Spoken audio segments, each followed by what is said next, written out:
Well, writing my memoir was so different from what I do as a reporter for the New York Times, and I think that's part of why it took me so long to finish it. I approached it as I would any other newspaper story, so I researched the heck out of it. I'm asked a lot about what life was like growing up in Liberia in the 1970s, and I've always found that a really hard question to answer because it was what I knew. You know, I grew up as I thought every other child grew up, even though we were very privileged in Liberia, in a country that was very poor. My father, when I was 7 years old, built a giant behemoth 22-room house on the beach, our house at Sugar Beach. It's on the Atlantic Ocean and had 7 bedrooms, and for the first time I had my own room. But I was afraid to sleep by myself, so my parents went and adopted a sister who would be a playmate for me, 11-year-old Eunice. So the two of us were raised together in our house as sisters.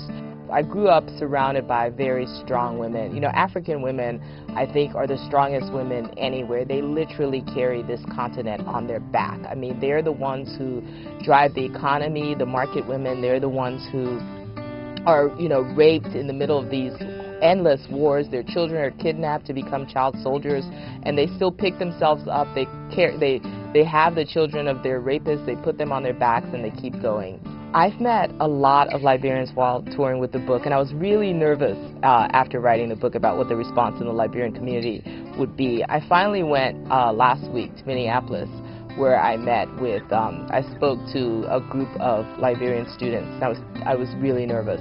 And I was blown away by the support I got. I mean, one after another kept getting up and saying, "Thank you so much for writing this. You know, somebody finally told it like it is." And I felt really humbled after that. I remember standing there, you know, sort of shaking, thinking, what am I going to say to these students who, so many of them have been through hell, they've been through war, they're war orphans, they're refugees, and I'm standing there telling them my story as if it somehow, you know, has some, you know, relation to their lives, and they were so receptive. I felt great.